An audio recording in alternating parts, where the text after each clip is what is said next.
Hello, everyone. Good evening and good morning from Wildlife SOS. I'm Baiju Raj, Director Conservation Project for Wildlife SOS. On the occasion of World Endangered Species Day, we are happy to host a webinar with one of the most eminent scientists in the country who have worked immensely in a diverse field of wildlife conservation. Today, he plays a key role in some of the prestigious projects of India, which includes monitoring tiger co-predators, prey, their habitats, Project Dolphin, cheetah reintroduction, and many more. Wildlife SOS is honored to have Professor Qamar Qureshi sir with us for this webinar. Qamar sir is currently working as Scientist G in Wildlife Institute of India, Govt of India. His varied work and rich knowledge in the field of conservation is commendable. With a great team and as a lead scientist, Qamar sir's team has got many achievements, including a place in Guinness Book of World Record for the world's largest camera trap survey, participating more than 44,000 staffs and 55 plus scientists. Qamar sir's work include a variety of studies, both terrestrial and aquatic. Hundreds of students have pursued master's thesis and PhD thesis under his guidance. Thank you, sir, for being a part of this webinar. And welcome to the webinar. We'll have an half-an-hour session. Maybe it can be a little extended also, maybe 40-45 minutes up to, according to your talk.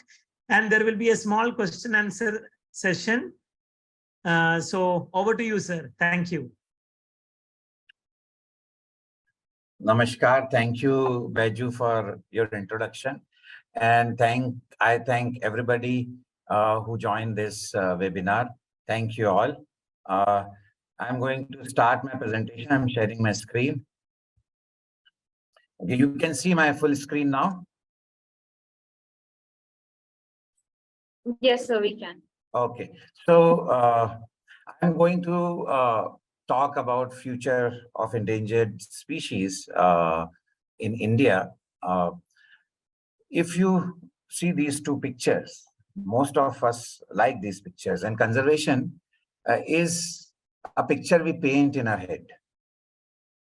All of us have certain picture. And if you look at the conservation picture which we painted in our head about saving species or landscape, maybe is 100-200 year old, where we have read the stories, we have read the literature about how this landscape was in the past. And basically, the idea is we want to preserve that past for future generations. I see wildlife conservation as utilitarian. And what it basically means, utilitarian, is two parts of it. One is tangible benefits, which all of us understand that what we can get from nature. We can get water, we can get wood, we get a whole range of products, multitude of projects which we get from nature. And the second utilitarian aspect is more philosophical, which is intangible benefits, that we draw benefits in terms of satisfying our ego, in feeling nice and happy in saving certain species, saving landscape. All this is also utilitarian in a sense, but it's a nice utilitarian aspect of conservation, and conservation largely is more ethical. If you see this particular slide, I don't want to take you much into historical aspect of India's wildlife, what happened. There's no point in looking at that part. What is today, what has shaped our wildlife, we need to start at that point. So we're largely looking at from 1973 onwards. So if you look at this particular map of dotted map of protected areas in the country, we have large number of protected areas in our country. Basically, almost 5.26 area is under protected area system, and more than 24% of the forest area is in the country. In 1857, so after War of 1857 with British, India was having almost about 60% of forest cover. And by the time British left, we left with only 30% of the forest cover. In 1973, country started looking at natural resources in a very serious way. And our Prime Minister of that time, Mrs. Indira Gandhi, played a pivotal role in ensuring what we're seeing today in terms of wildlife and habitat which got protected. Wildlife Protection Act, all these protected areas ensure that wildlife will survive.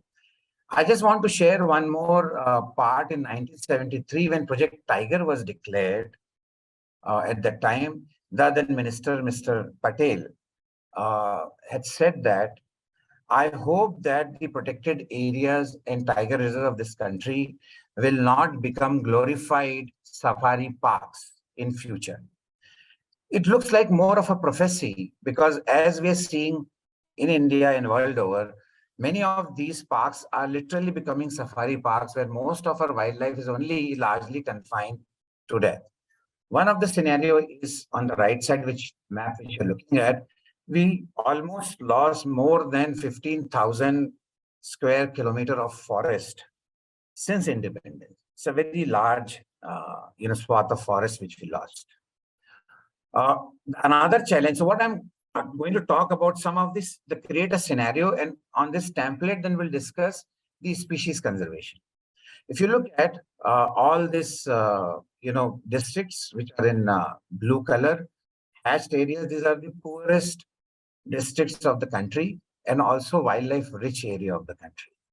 So poverty and wildlife go hand in hand in a sense that the areas which are poorer are also biodiverse or rich with wildlife.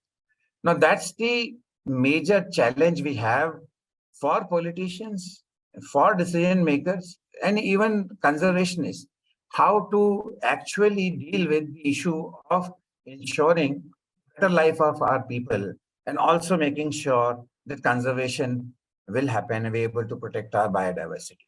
We've done pretty well in our country, except cheetah and pink-headed duck, which we lost. Many other smaller wildlife, smaller in the sense that size, I mean amphibians and reptiles also we lost. Larger animals, we lost very few. We've done a pretty good job in spite of having the very high density. And I want to make a point here also that this myth we have in our head that India, there were some parts of India which are pristine. India hardly have any pristine forest ever, since Stone Age.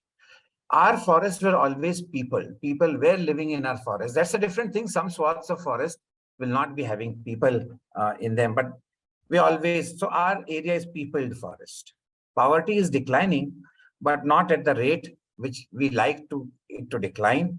And remember that decline in poverty will bring development in many of these places which are biodiversity rich and which is happening now. You can't deny that, but what we need as we progress in the talk, how to ensure the wildlife protection. If you see roads, there are millions of kilometers of roads running across. If you see this statistic, we have 1.7 kilometers of roads per square kilometer of land in India, which is huge. We are second only in the world with largest road network. Power lines running crisscross across the country. We want to take power lines to every home in this country. It's fine. All of us should have the development. But also remember this line which I've written that almost 453 lakh circuit kilometer of major lines are there. But I want you to have a look at these statistics. This is only from Rajasthan. 50 birds die per kilometer due to hitting the power line. Large and small, all kinds of birds. Imagine that 50 birds per kilometer. And we're talking about this number, 4.5 lakh kilometer length. How many birds will be dying in this country hitting the power line? Weed invasion in our forest is our major challenge, which is depleting the quality of the forest. Just one of the work which we did in Madhya Pradesh, where 10 square kilometer loss of area to crops basically translate into loss of one species of bird. I just want to talk about another myth which we have. These two maps which all of you are looking at. On the left is a cheetal map, and on the right is a sambar distribution map. And why I'm talking about cheetal and sambar, these are more widespread species of ungulates or deer species in the country. They have their own right to exist, and beautiful deer, both of them, but also they're important for a range of endangered carnivore species. But I want your attention to this green wash which you are looking at, specifically in central India, Western Ghats, and northern India. We have very poor data for northeast. Nonetheless, the situation is same. You see that you still see a lot of green. I call them empty forests. They're literally empty forests. And on the right, if you see these two graphs, if you move away from the protected area, you have exponential decline in the ungulate density or ungulate encounter rate. The moment you reach 3 kilometers or more, there are hardly any ungulate you will see in the forest. Situation is very same for other smaller wildlife, for birds and other mammals also. So we have a pretty fast decline as you move away from protected areas. We have empty forest all over the country. So this myth that people who live in forests live in harmony is not true. It is very convenient way of putting that people live in harmony. We don't. Yes, we have a philosophy in India to live, to respect nature. And that's an interesting contradiction, that though we respect nature and we still take losses because of many of the wild species in a much better way in the rest of the world, definitely. But we are losing wildlife fast. A lot of people are dependent on wild protein. This is a very common thing all over the country, animal being killed for meat, for consumption. What are the challenges before I go into each species and not some of the species and I highlight the issues? Loss of habitat, decline in quality, as I've shown you, of the habitat, decline in population and fragmentation, poaching and illegal trade, climate change, invasive species, human and wildlife conflict, lack of awareness and education, human population growth and urbanization, insufficient funding, and law enforcement, which is patchy. I will delve little longer in tiger conservation because it encompasses all the elements which I have described right now. We started in 2006 when Sariska happened, loss of tigers in Sariska. Government has paid attention to what is happening because till 2005 we were thinking that there are about more than 3,000 tigers in this country. And in 2006, when we came up with a method to estimate population across nation, population turned out to be only 1411. That is half of what we thought of to be existing. Since then, there's a steady growth in tiger population. They're growing at about 6% per annum. Why they are growing at 6% and per annum, and how this change happened, how we actually made certain amendments in the way we look at and do we manage things for species and habitat. I'll be talking about that. One of the challenges is that how many tigers are needed for it to survive for long term. And in scientific term, we call it population viability analysis or demographic viability, if that without losing its genetic makeup or diversity, as well as demographic integrity of the population, how big an area we need. So what we modeled is how many adult females we need. We need 20 adult females, which translate to about 75 to 100 tigers in total. And we need at least 800 to 1,000 square kilometer area for these 20 breeding tigresses, which is very large. And in this country, we have only 6 or 7 population which suffice this criteria. For rest of the tiger reserves and protected area, either area is too small or tiger population is too small. Other thing is that we need to have source population. You will see here Corbett. So for conservation of species in a large landscape, we need certain protected areas, what we call the source, which have good population. And this population will persist for long. That's why I was talking about 20 tigresses. And it can send off the young ones to occupy the neighboring areas.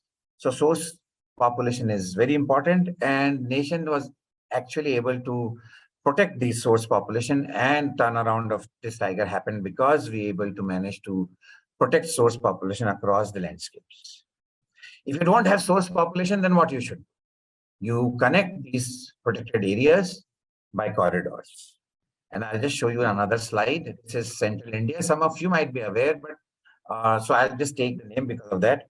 But we are looking at this computer screen, which is covering almost about 40,000 square kilometer area.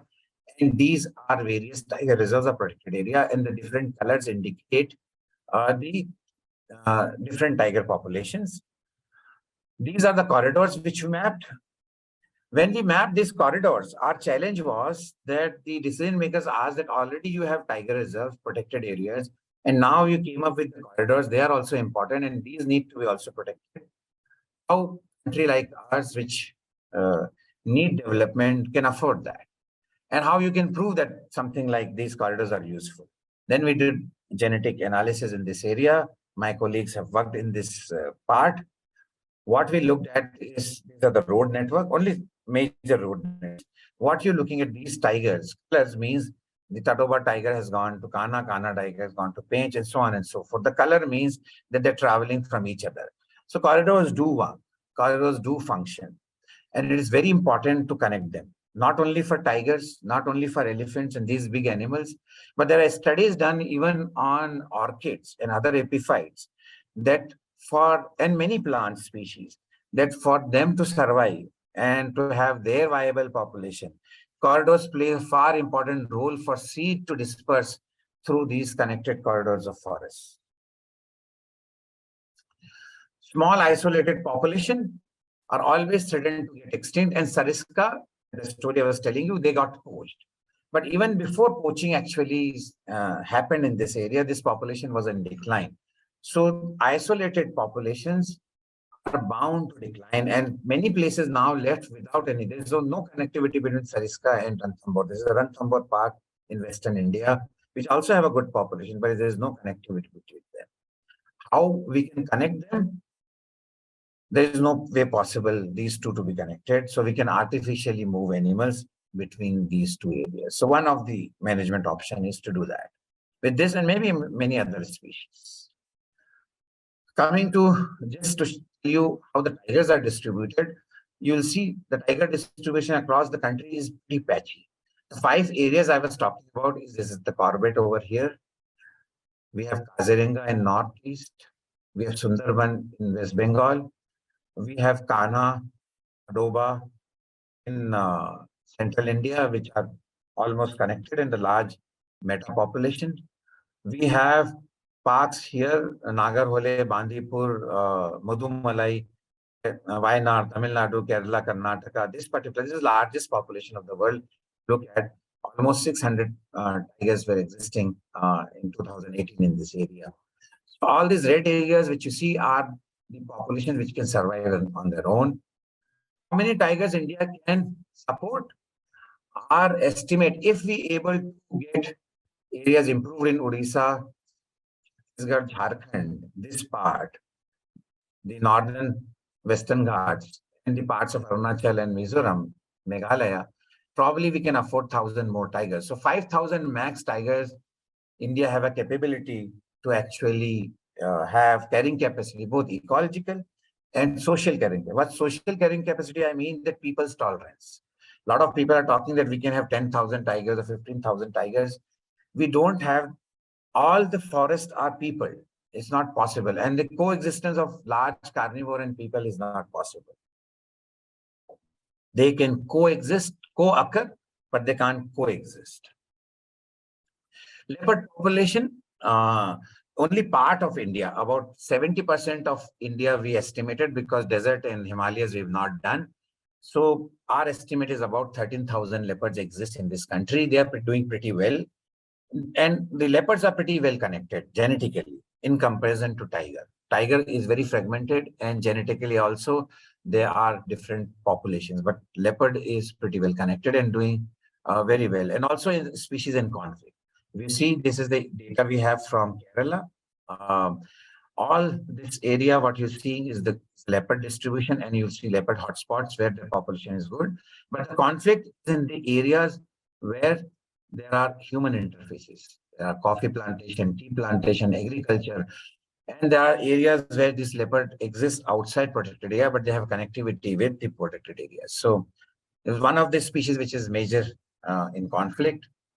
Coming to wolf is interesting. Another interesting species, very different from tigers. There are about roughly 3,000, also 3,000 wolf in this country. On the left, you're seeing wolf potential distribution map. On the right, you will see areas where wolf breeding habitat is there. So wolf breeding habitat is pretty limited, and they are persecuted across the nation because they pick up goats. So if you ask me, between tiger and wolf, which species have larger chances of suffering extirpation, wolf is the one, because it occupies large areas, and the areas which is wolf is occupying is also occupied by people, by pastoralists, and they are very actively persecuted across the country. They are very versatile species, and that's why we are still having that many wolves. And of course, we have a lot of good area in Rajasthan, Gujarat, parts of Madhya Pradesh, Maharashtra, where breeding population can exist. And I think these are the four states actually, Gujarat, Rajasthan, Madhya Pradesh, and Maharashtra, which have pretty large breeding habitat of wolves. The whole population has done a comeback since tiger started doing pretty well and have a good protection. They suffer in a big way because of disease, and largely feral dogs are responsible for disease, and their population is largely regulated by disease. So that's another aspect. Feral dog is not only responsible for spread of disease in wild canid species of this country, but they're also are the huge, having a huge impact on wildlife of the country. I personally know of many areas, including Wildlife Institute of India's campus, where we've seen extinction of many species of birds because of feral dogs and macaque. So feral dogs play a very important, a role in a very negative role as far as wildlife of this country is concerned. Elephant is an endangered species. Why I want to put this as an example, because it's a very interesting species. It's endangered. It's a very large mammal. If you see these two maps on the left, you will see the current distribution of elephant in this country, very patchy. You have very good population in the north, in Uttarakhand. Then you have the population all over northeast. But we have poor data availability, so I have not mapped in here. We have a very good population in Odisha, part of Chhattisgarh and Jharkhand, and the third big population is in Western Ghats. The density, these are the densities which are given. Pretty high density in Shivalik and Western Ghats, very high density elephant area. But also we have a lot of conflict. This is the one species which causes maximum mortality in human. Both lot of elephants are dying at present because of electrocution and accidents, as well as a lot of humans get killed because of elephants every year. To give you some statistics, this is from Karnataka, where one of our studies are going on, where we collared elephants.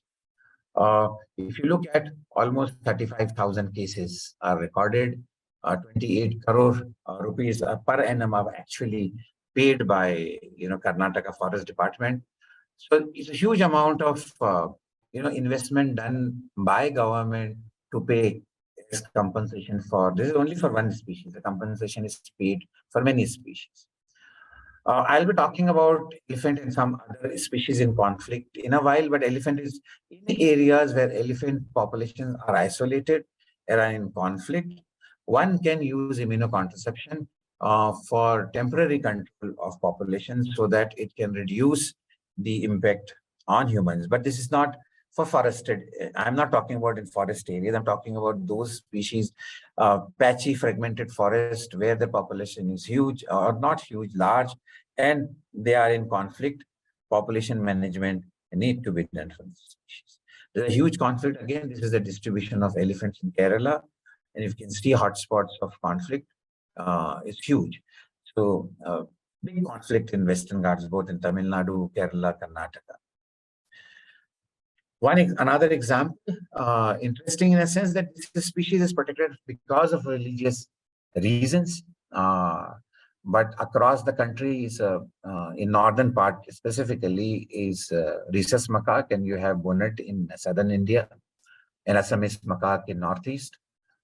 It's a major challenge. Their population is increasing in urban areas, and they're becoming a big cause of conflict with humans in urban areas as well as rural urban area.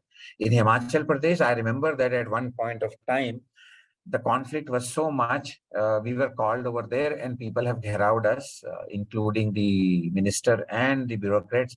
And they said that we will not let you go unless you solve that. You should permit us to kill macaque. And Himachal Pradesh declared that as vermin and allowed rhesus macaque to be killed. That's one of the example where people have tried, but that has actually failed because after a while people decided not to do that. Because it's costly, not easy, and B, because of religious reasons again. But they somehow want this species to disappear. So the only way to do that is, if you see the graph on the right side, almost 80 to 90% of adult female, if we do reproductive control, that is surgical intervention and immunocontraception, then only the population will decline, but it will take almost more than 12 years to see perceptible change in population. So many a time when people ask from us a solution, this is the only solution for many of the species in a big conflict with humans to do reproductive control. Because as a country, as a nation, we don't believe in invasive ways or culling. I myself don't believe in that, but there are ways available to do that. And I think reproductive control is one of those ways where we can control the population, but it's long term. The issue is that both political system and bureaucratic system is not ready to do long-term investment. And also people also want quick fix solution, that they just want tomorrow when you catch the monkey. I think SOS is very well aware. Nobody wants the monkey back. Once you capture them, do reproductive control or surgical intervention, and you take them back to release in the same place, people don't want it. So there is a need for people also to be tolerant, and the macaque population will decline over time. It will not go overnight. Couple of example I just want to bring in because there's a very interesting element to some of these species. Wild ass, which occurs in Little Run of Kutch, their population was very low in 1960s. Again, long spell of drought. They're very drought-prone area, and African horse sickness Surra has actually taken a huge toll. So there are about more than 5,000 wild asses at that time in Gujarat. They spread all over the drier parts of Gujarat, Little Run of Kutch, and some parts of Rajasthan. But the population dwindled and remained only in Little Run of Kutch. Then start building up over time in this area, and now also about almost 5,000 wild ass occur in this area. If you see this, these are the canal system, Narmada Canal, which brought water all over Gujarat, specifically the Kutch area, the drier parts, and it's changed the entire economy of this area. I remember my colleagues working in this area, the work which they have done in this part, the farmers, when they interviewed, I'm talking about in 1980s and 90s, damaged by wild ass, they say that it's God's will. They take what belongs to them. And when Narmada Canal brought all this canal, the cropping pattern has changed from sustainable cropping for themselves to cash crops. And now people don't want wild ass or any other animal in their area. So the whole philosophical shift has happened in this area. Also with these canals, wild pig, feral pig, nilgai population has increased in a big way, more than what the population of wild has. So people now view wild as also in the same lens that it's a problem species because other species have invaded area. Same happened when Indira Gandhi Canal came in Rajasthan. The spread of nilgai and blackbuck happened in Rajasthan in a big way. And just a small story about it. There's a place called Karera in Madhya Pradesh where bustard used to be there in 1990s.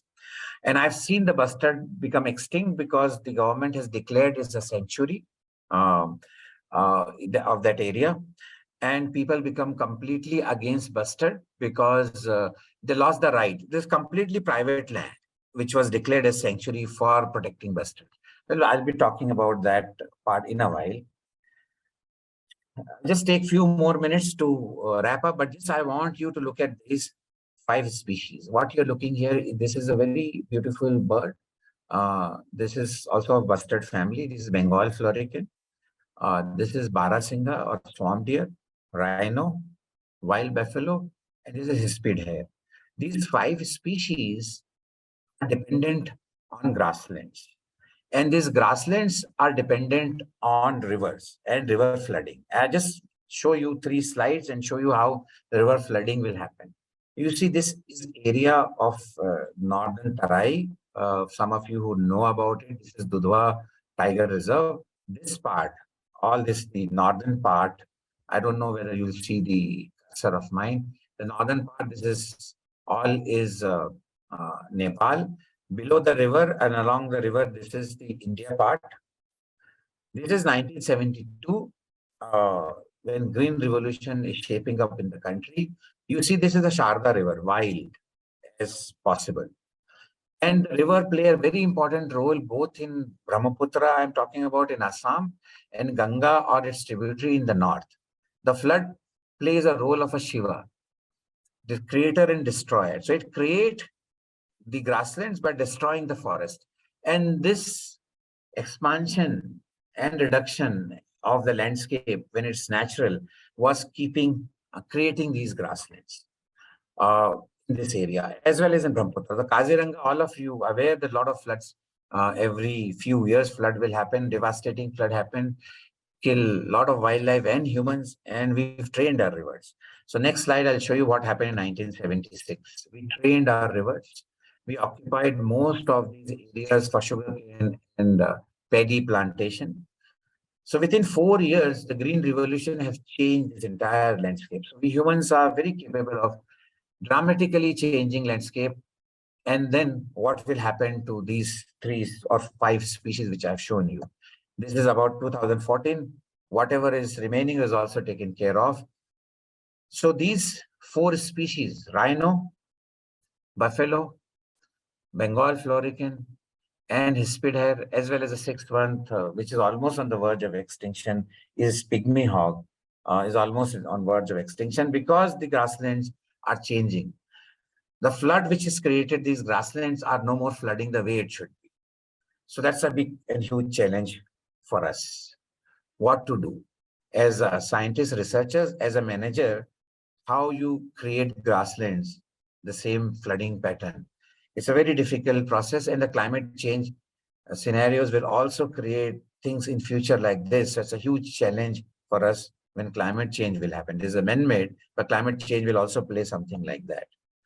These 2 species, the challenge, what I have shown you of rhinoceros and Barasingha, it is distributed, both are, rhino was distributed largely in Brahmaputra and Ganga floodplains. So also Barasingha, but Barasingha interestingly also found in central India.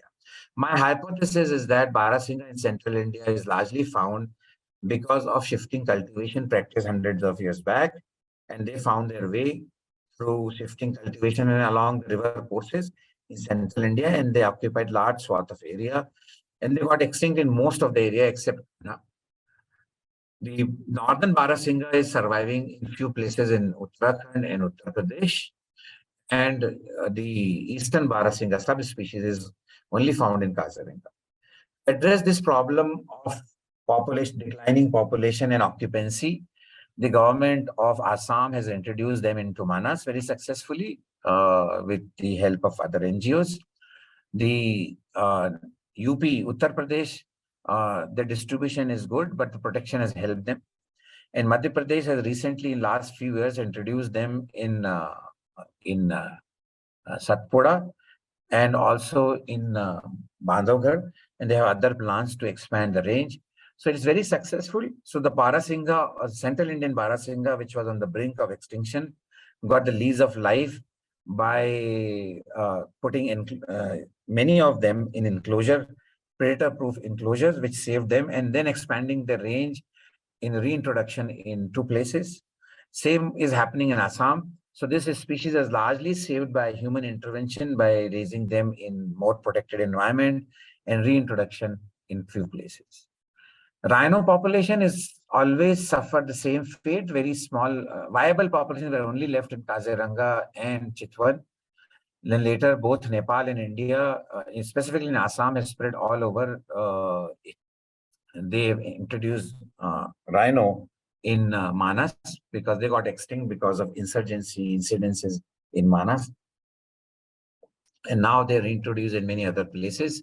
Rhino was also introduced in Dudhwa, which they are doing pretty well.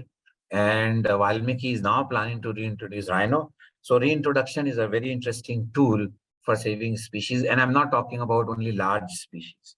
Many countries have done reintroduction of birds, reintroduction of amphibians and reptiles. So it's a pretty well-proven method of saving species, given that you have a habitat. So our major challenge is that we should protect our habitat. This is about Hangul in Dachigam, where the population was pretty good. It is spread over all the way to Kishtwar and Gamgul, Siabehi in Himachal Pradesh. But now it is only restricted, largely restricted to Dachigam and surrounding. And some animals are also seen in Kishtwar. This population is on decline, interestingly, because the way human interventions or human population growth and cultural habitat changing. So what happened in this particular area, the survival of this, what you see this graph over here, the lower one, is the decline in youngest to female ratio. That is consistently declining because of increase in feral dog population, increase in jackal population, both because of human interventions by food provisioning. The food provisionings and dustbins and garbage actually help all these species of jackals and feral dogs, as well as army camps who maintain feral dogs in a big way to deplete Hangul population, specifically the young ones.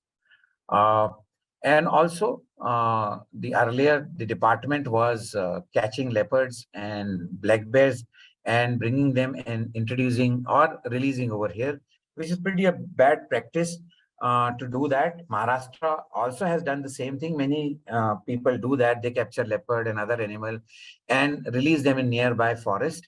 Now, already that forest will have a leopard or a bear or any other animal. The chances of this new animal to survive or stay in that area is very minimal.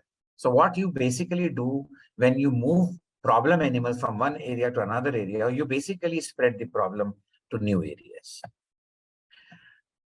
This is about story of a bustard. There are more than 1,000 bustards. So another, my colleagues are working in this area. And we see that the population have declined from 1,200 to almost 100 to 150 birds. And if you remember, I've shown you the power line. Power lines is a major challenge in this area. And specifically, I just want to show you this graph which you're seeing down here, the green wash. This is the area which Wildlife SOS of India has suggested that this area need to be protected for bustards, for entire bustard in the country to be saved.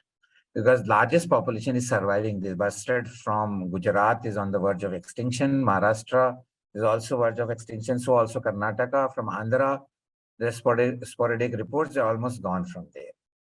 So sometime, the green technology can also proven to be not a boon, but a bane for a species. So the solar parks which came up in this part of Rajasthan and parts of Gujarat, which cross hundreds of these lines, they create a network of these power lines. And for this large birds like bustard, it's very difficult to negotiate once they are in the air to maneuver themselves not to hit these power lines. As I've shown you, almost 50 birds die per kilometer, smaller birds. So the bustard population everywhere in the country declined because of the increase in power line. And now specifically in these drier areas and other places where windmills and solar parks are coming up in a big way. That's a big challenge. The only way to save this bustard is in bustard area, we need to underground the lines and also designate the corridors of power lines. It's not only that we need to have power line everywhere, but these power line need to be managed in the landscape properly. So not only bustards will go, many other species will also. I'll be finishing this in just last one or two slides. We've done studies on flamingos also. So the greater flamingo, lesser flamingo work. The interesting part, I just want your attention on this is that largely, this is their breeding area in Gujarat, the best area, and the largely restricted to the coastline within few kilometers of the coastline. The quality of these wetlands are declining very fast, and specifically in the region of Kutch because of the ingress of fresh water from Narmada Canal. A lot of its habitat is gone. So also is happening the largest flamingo colony in Gujarat, which is on the border of India and Pakistan, which is depleting because construction of road in this area, which changed the hydrology of this particular area. Vulture story, all of you know, and we thought that this part, is over because diclofenac is controlled. I just wanted to show you this map. This is aceclofenac. Most of us do take this drug also, aceclofenac, which physiologically get converted into diclofenac in our body. Both aceclofenac and ketoprofen are harmful for bustard, same as diclofenac, which is still not banned. And bustard, the vulture has though done a comeback in India slowly, very slow. But these drugs are still operating. Diclofenac in some areas are still there, but specifically aceclofenac and ketoprofen is still there. So the danger is still there. The breeding program, which is started by BNHS in the country, because of want of fund, it is almost going to get closed, which is a shame for us to do that. Very shameful because it's a small money needed to ensure that bustard will survive for long. If I have time, I'll take this, but this is about urban ecology. We've done a study on black kite, and we figured out that black kite are two subspecies which move large swath of, earlier it's not very well known, large swath of area all the way from Delhi. This is the Delhi dump area where you see thousands of kites in the sky. The similar situation I've seen in 1980s of vultures, which have disappeared now. This role has taken up by now kites in this area. The last one is Ganges dolphin. Ganges dolphin, the threats are net entanglement, large-scale vessel movement in the area, sand mining to make sure that vessels move, pollution in a big way, and the dams on the river.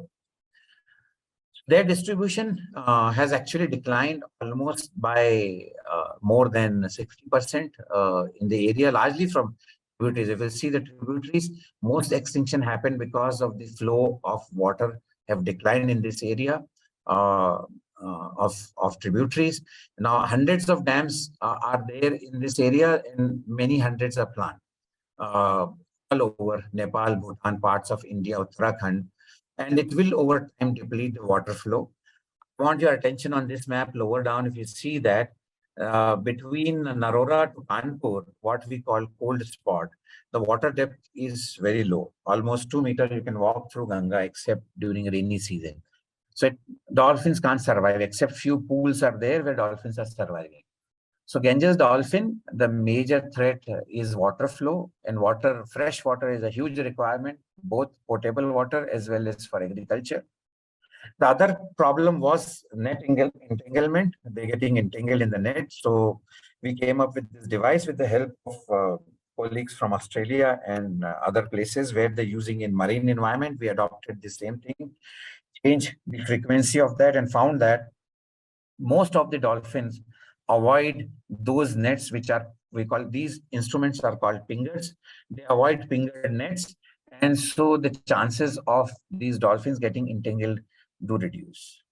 The pollution, plastic pollution, drug pollution, and now what we call emerging pollutants because of fashion industry, the drugs which we are using, all this water is ending up in Ganga, Brahmaputra, and many other rivers because we don't have appropriate system in our place in working to reduce this pollutant load. It's very important that we should do that. And doesn't require only government, it needs individual efforts also. And I think both as individual, as a government, we are failing to do our duty. Wrap up my talk. I just want to say this, that if we want to see the nature in all its splendor, as an individual, we need to reduce our consumption. The way we are consuming, our society become consumptive. We are over-consuming resources. Earth will not able to sustain that. And trust me, Earth has rebooted itself several times. Mass extinction happened. It will reboot once more. And what will happen in that case will not be there. So that's why our own individual safety, for our own survival, we need to do that. Have compassion, reduce number of kids, population control. It has to start first as an individual in the family, then at a community level. And of course, government need to do effective enforcement of law, use greener structure. Most of these things I talk, I will not take more time on this.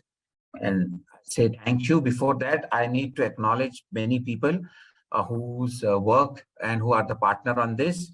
I am thankful to Dr. Neeta Shah, Dr. Sutish Datta, Dr. Y.V. Jhala, Dr. Vishnupriya Kolipakam, Dr. Ujjwal, Dr. Shikha, Dr. Anup, Dr. Ashish, Mr. Ashish. Many of my list is long. I'm sorry if I forgot some names, but all of them who contributed to understanding many of the species where I have shown example, they were my collaborator and colleagues. Thank you. Thank you so much, sir. What an amazing holistic overview to status, challenge, and future of wildlife conservation. With your experience and knowledge, no one could have explained this topic so well. So we will want to hear more from you, and thank you to giving us this opportunity. So we have some questions. I think we have some time. Natasha, we have some time for some questions at least. Yes, sir, we have. Okay, sir. I can read some of these questions from the chat. So if you want, to read questions, or I should read one by one and answer. Yeah, that will be great, sir. So Ishan is asked about 50 birds per kilometer per day. No, per kilometer per year annually in Rajasthan. Can the government start projects to remove weeds just like Karnataka did? So Glenn, what you asked, Karnataka, yes, of course, not only Karnataka. I mean, Karnataka, probably some of the published information is there, but many states are doing removal of weeds. It's a very costly affair. Manual removal is only possible because we can't use any other element because it will affect the biodiversity.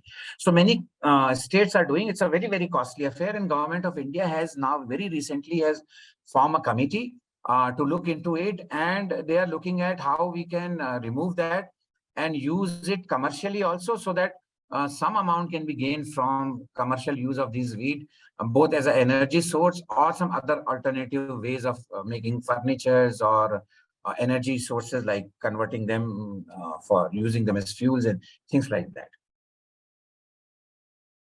So there's a question about Vishnupriya, is conservation an elitist dream? Yes and no. Conservation, the way conservation is seen in India, as far as I know, in many other countries I read about, it looks very elitist, because the way we treat and we do conservation and specifically the tourism which is happening, and the way we removed people from these areas, and they lost their livelihood options, but they're not getting enough things in return.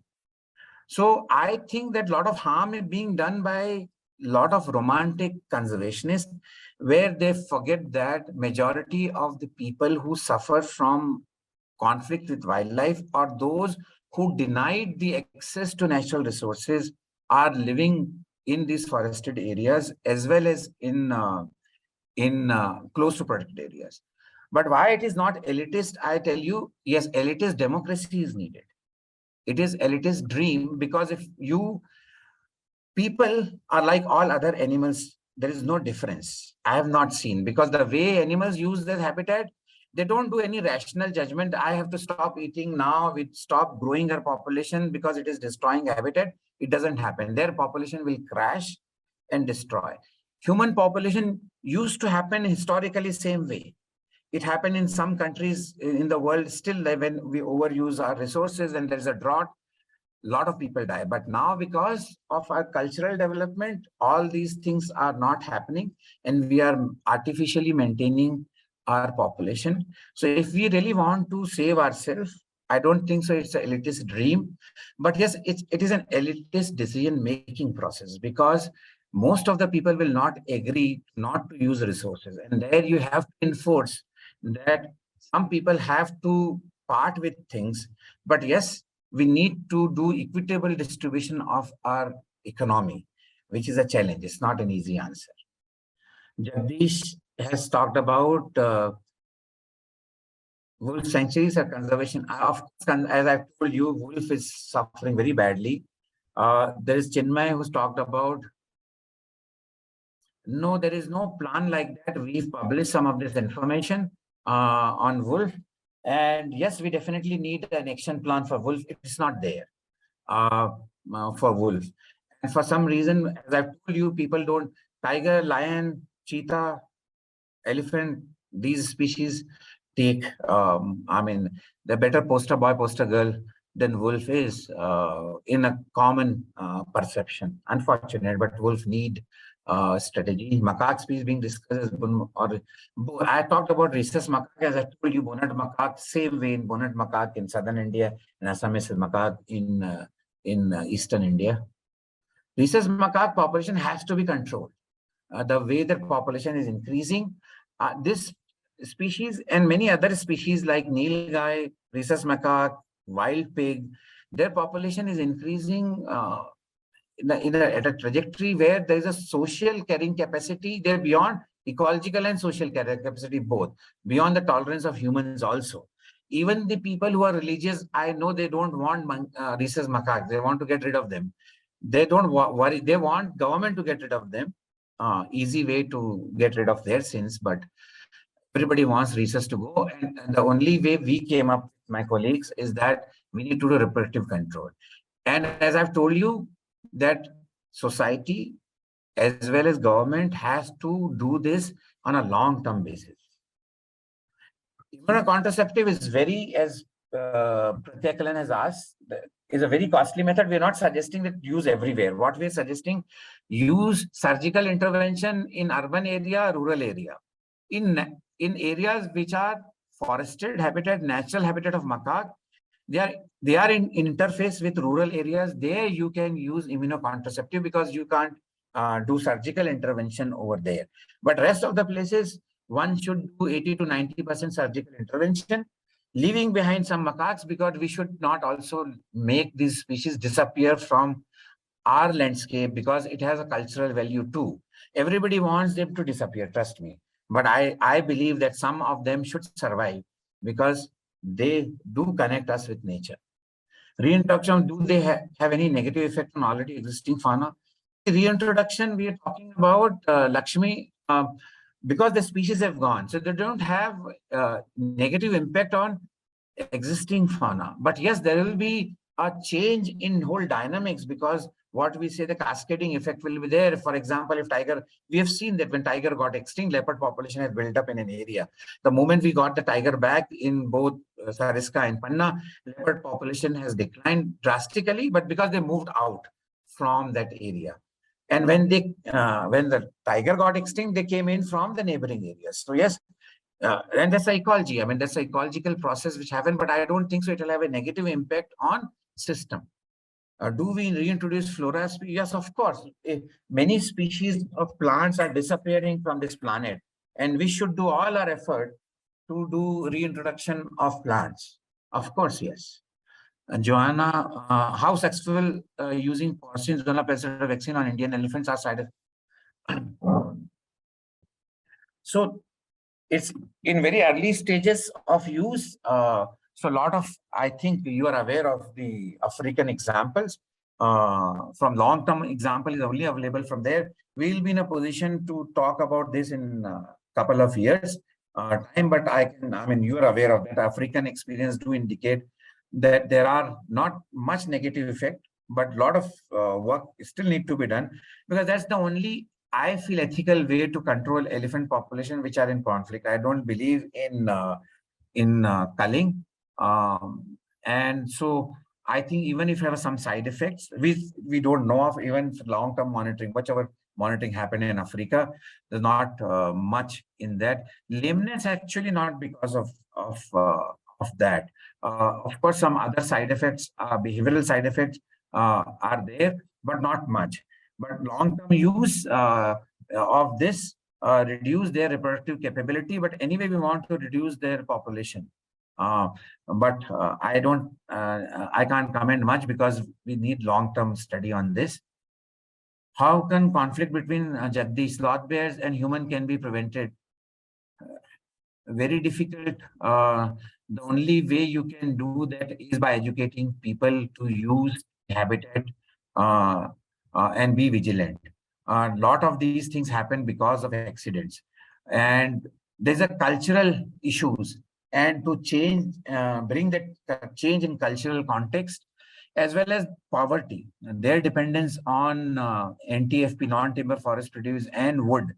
So the wood thing is coming back now. Earlier, when government has subsidized heavily, the subsidy is now gone, and the prices of cooking gas have gone up.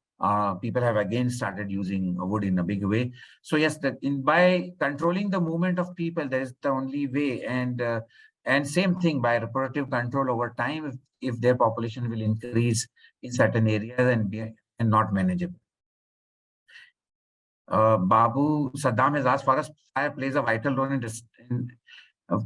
not disturbance. Yes, fire play a very important role. And my take on fire is that the way we are controlling fire from across the country, from Himalayas all the way to Western Ghats, we are only got, so we linearize all our ways of dealing with things. Either if we are researchers or we are managers. Controlling fire, everybody just talk controlling fire, but our forest evolved with fire. And this control, strict control of fire, I think there are not enough studies have been done. Very small studies we have done, and we are taking up some long-term study. I hope it will come through. May we understand fire better, but it will take a lot of other people to study this. I do feel that fire play a very important role. We need to control fire, but complete absence of fire from the system will also be detrimental. Thank you, Linda, for appreciation.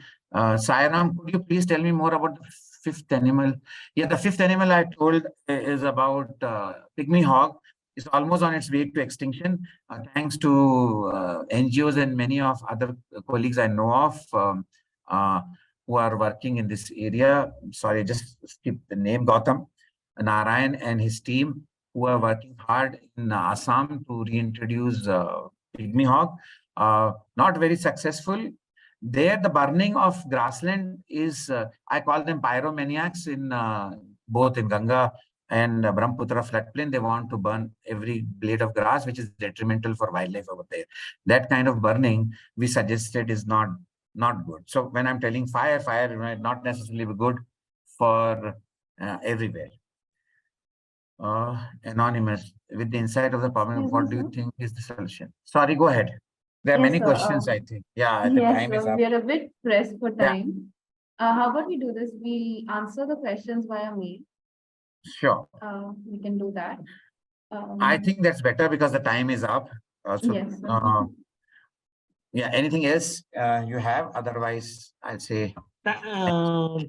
Thank you, sir. Thank you. It was very, very learning experience and learning session for everyone. We will bother you more time for more topics with more topics. I want people. We had over 650 registration. So and 178 participants were always there. So thank you very much, sir. Thank you. Thank you. Thank you, everybody, for listening so patiently. Thank you all. Namaskar. I hope we'll work for better conservation. Thank you. Thank you.